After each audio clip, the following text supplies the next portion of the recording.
My landlord tried to force me out with a fake rent hike. When I learned he was doing it to others too, I teamed up with my grandpa, bought the building, and kicked him out.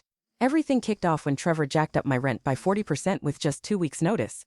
I'd been living in that same tiny studio for 3 years, always paid rent on time, never once caused any issues. The place was a dump. Paint peeling, elevator constantly broken, heating that only worked maybe half the winter. But it was $800 a month, which made it manageable while I was scraping together money for my master's in social work. It's the market rate, Trevor said when I called to push back. He had that smug tone like he'd rehearsed this line 100 times before.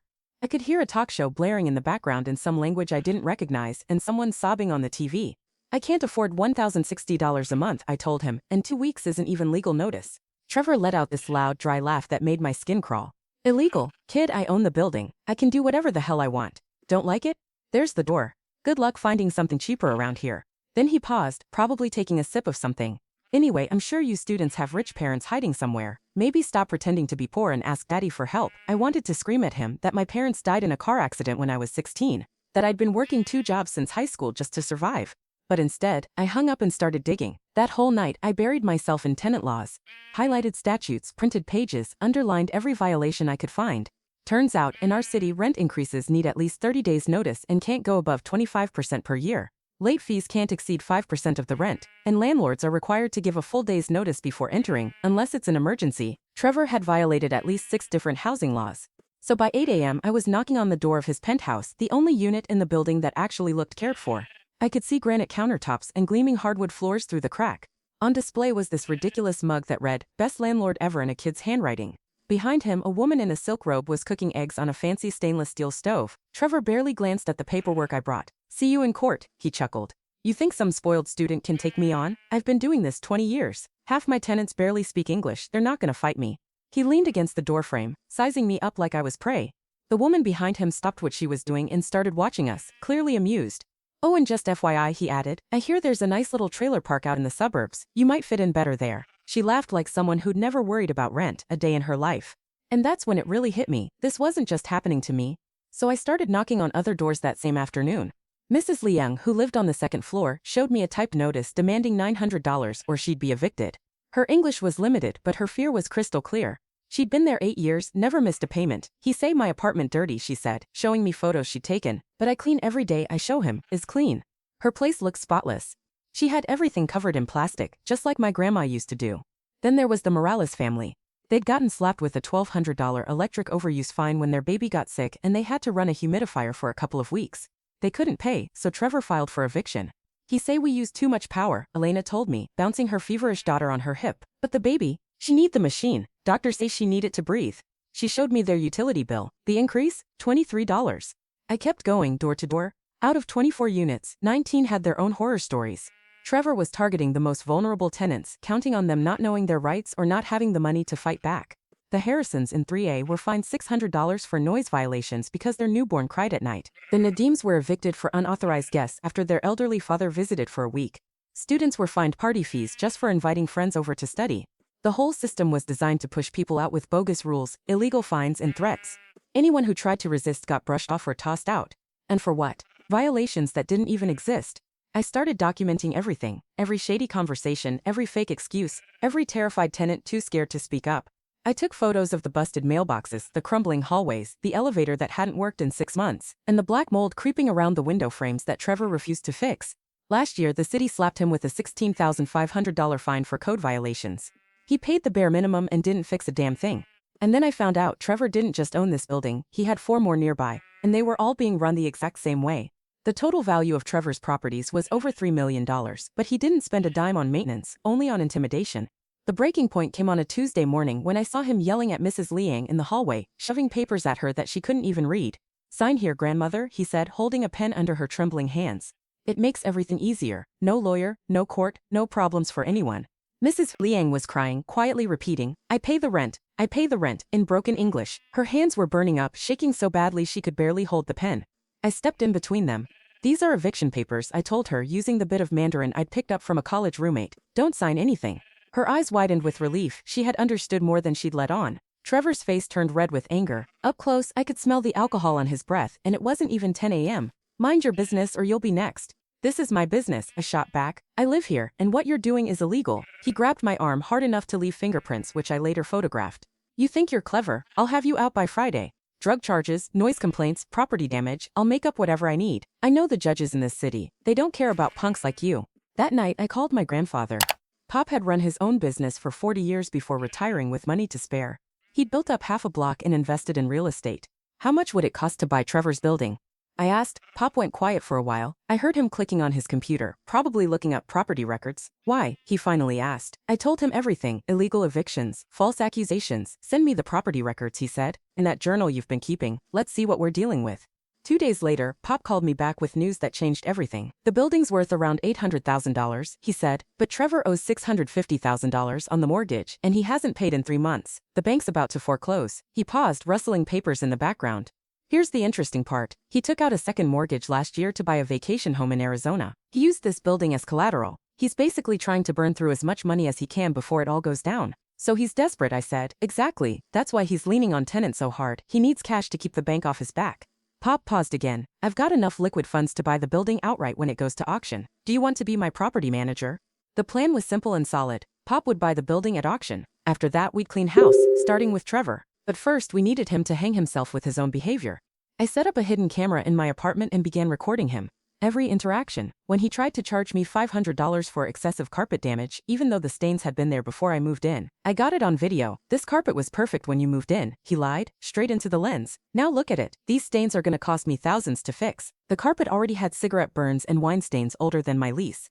He tried to enter my apartment without any notice, which was illegal in our state. He claimed it was for a security inspection, but really, he was just fishing for something to use against me. "Students always have drugs," he mumbled, not realizing my camera was rolling. "You just have to find where she hides them." The final straw was when I casually mentioned I'd been talking to other tenants about the rent hikes. "Oh, so you're organizing," he growled. "That's harassment. Lease violation. You're out." He even handed me eviction papers for speaking to my neighbors. They claimed I was disrupting the community. I took them to a tenant rights attorney. She laughed so hard she nearly fell out of her chair. "This isn't legally binding," she said. "He could have written it in crayon." But the point wasn't whether it would hold up. It was more evidence.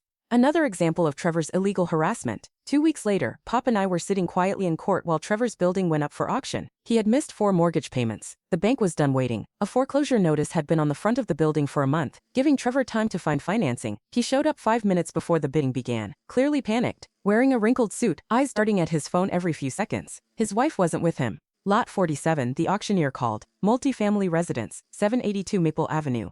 24 units, built in 1987. Estimated value, $825,000. Pop calmly raised his paddle. "Scheid verheeren." Trevor shot up from the edge of his seat like he'd been shocked. "Scheid verheeren," his voice cracking as the numbers left his mouth. A few people in the room gave him that awkward mix of pity and annoyance. Pop didn't even blink. $700,000. I watched the color drain from Trevor's face. He started whispering frantically into his phone, eyes darting. Then he looked up again, desperation written all over him. "Scheid verheeren, $25,000. Commissioner Prezor glanced around the room. This was a foreclosure auction. Banks weren't trying to make a profit, just recover losses. $750,000, Pop said, cool as ever, like he was just ordering coffee. Trevor slumped back in his chair, defeated. He didn't have another $750,000 lying around. No one else in the room wanted to bid on a building in desperate need of repairs. Going once, going twice. Trevor leapt up in a panic. "Wait, I can get the money. I just need more time." Commissioner Prezor didn't even acknowledge him. "Sold. Papa 23 for $750,000. Pop was now the legal owner. Trevor just sat there, stunned, while everyone moved past him. When he finally looked up and saw me standing nearby, it hit him like a punch to the gut. "You," he whispered. "Hey there, Trevor," I said with a smile. "Nice to see you here." He stood slowly, his expression shifting from confusion to rage as it all clicked. "You planned this. This was a setup." "I documented your illegal actions," I said plainly. "Your financial mess? That was already public record. We just acted on your bad business choices." Pop walked over, having finished the paperwork. "Trevor, looks like I'm the new landlord. We'll need to talk about your lease." Trevor's face turned all kinds of colors. "My lease? I'm the owner. I own this place." "You were a tenant," Pop replied calmly. "You signed a lease agreement. And that lease, written by you by the way, includes a section on management fees and violation clauses. We're enforcing them." The eviction process took exactly 30 days, the legal minimum. We filed based on 2 things. Trevor entering my apartment without notice, and non-payment of newly applicable management fees, which kicked in after the building changed ownership. Of course, Trevor fought back, hired a lawyer, claimed we couldn't evict him from his building. The lawyer took his $5,000, looked over the case and broke it down for him. "You're not the owner anymore," the lawyer told him. And your own lease clearly states that management fees must be paid within 15 days of ownership transfer. Trevor had inserted that clause himself, hoping to one day trap tenants. Now it backfired. The fees were set at $2,000 a month, retroactively. He owed $4,000 instantly. This is nonsense, Trevor protested. Nobody charges management fees to the owner. You're not the owner, the lawyer said again patiently. You're a tenant. And under your own lease terms, failure to pay those fees within 15 days is grounds for immediate eviction. He'd built his own trap, and now he was caught in it. During the eviction process, other illegal activities came to light. A city housing inspector looking into Trevor's other properties uncovered massive fraud. Fake repair invoices, security deposits that were never returned, leases issued for units he'd already emptied by force. Eventually, the state attorney general opened a criminal investigation. On eviction day, I stood in the hallway with the sheriff while Trevor packed up. He kept muttering that it wasn't fair, that we'd stolen his building, that he'd sue everyone involved. It's just business, I told him, throwing his own words back at him. Nothing personal. His things fit into just a few cardboard boxes. For someone worth millions, Trevor didn't seem to own much beyond designer clothes and gadgets. As he dragged his luggage past Mrs. Liang's door, she opened it and smiled sweetly. Goodbye, Mr. Trevor, she said in perfect English. Good luck finding affordable housing. Trevor stopped in his tracks. Your English was always good? He asked, stunned. I just pretended it wasn't, she replied kindly. It helped avoid your harassment. It was incredible, really, how much people say when they think you don't understand. Turns out half the tenants Trevor bullied for not speaking English understood everything. They just stayed quiet, waiting for someone to finally help them fight back. Renovating the building took 6 months and around $210,000. Pop and I hired contractors to fix the elevator, repair the heating system, upgrade the electrical wiring, and resolve every single safety violation Trevor had ignored. Even better, we hired tenants to help with the work, and we paid them fair wages. Elena Morales, with her background in restaurant management, ended up running the whole renovation. Nadim's teenage son, who was studying electrical engineering, worked side by side with our electricians, learning real skills that could shape his future. Once the building was properly valued and safe, we adjusted the rent to match reality. Mrs. Liang's rent went down to $600. The Morales family now pays $925 for a 2-bedroom that Trevor used to charge $1,000 for. We created a tenant bill of rights, translated into 5 languages. Rent increases were capped at 3% per year. We guaranteed 24-hour response for maintenance. Tenants were encouraged to form committees to address building concerns. Elena Morales became our building manager, starting at $20 an hour, and later, even more. Mrs. Liang finally got to build the rooftop garden she'd been dreaming about for years. The Nguyen family opened a small convenience store in the renovated commercial unit on the ground floor. Word started to spread. Tenants from Trevor's other buildings began reaching out, asking for help with their own situations. Pop and I formed a property management company focused on tenant rights and affordable housing. We went on to purchase 2 more buildings that were headed for foreclosure, both mismanaged by slumlords like Trevor. 6 months after the eviction, I saw Trevor in a downtown cafe. He was sitting alone, telling someone on the phone how he'd been swindled by some rich kid's grandpa. I walked over. Hey Trevor, how's the apartment hunt going? His face turned red, just like it used to. The person on the phone was still talking, but Trevor went silent. After hanging up, he muttered, You ruined my life. No, I said, pulling out a chair and sitting down without asking. You ruined your own life. All I did was return the favor. You treated everyone else like garbage, and I made sure you got the same in return. He looked older than I remembered. The fancy clothes didn't hide the dark circles under his eyes or the way his hands trembled slightly. I'm broke, he said quietly. Criminal charges, lawsuits, bankruptcy. I lost everything. Mrs. Liang lost her peace of mind for 8 years, I replied. The Morales family nearly lost their daughter's medical equipment. You destroyed lives long before anyone touched yours. I handed him a business card. It was for our property management company. We're always looking for good tenants. If you can pass the background check, no evictions, clean credit, proof of income, you know the drill. Trevor stared at the card, then at me. You're not serious. Dead serious. Just a heads up though, we have a strict rent policy. 30-day leases, fair increases only, all at market rate. He squinted at the card. I'd rather live in my car. That's your call, I said with a shrug. But if you ever change your mind, we don't judge people for their past as long as they follow the rules now. As I stood to leave, I turned back. Oh, by the way, that cafe you're sitting in, we just bought the building. Nothing changes for the business, but we're converting the upstairs into affordable apartments. Rent starts at $750 for a 2-bedroom. His face went pale. 2 years later, our management company oversaw 12 buildings and housed more than 320 families.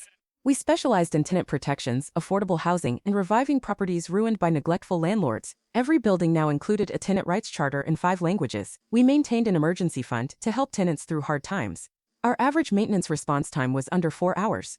Mrs. Liang still lived in 2B, but now she had central air, a dishwasher, and a rooftop garden that supplied fresh vegetables to half the building.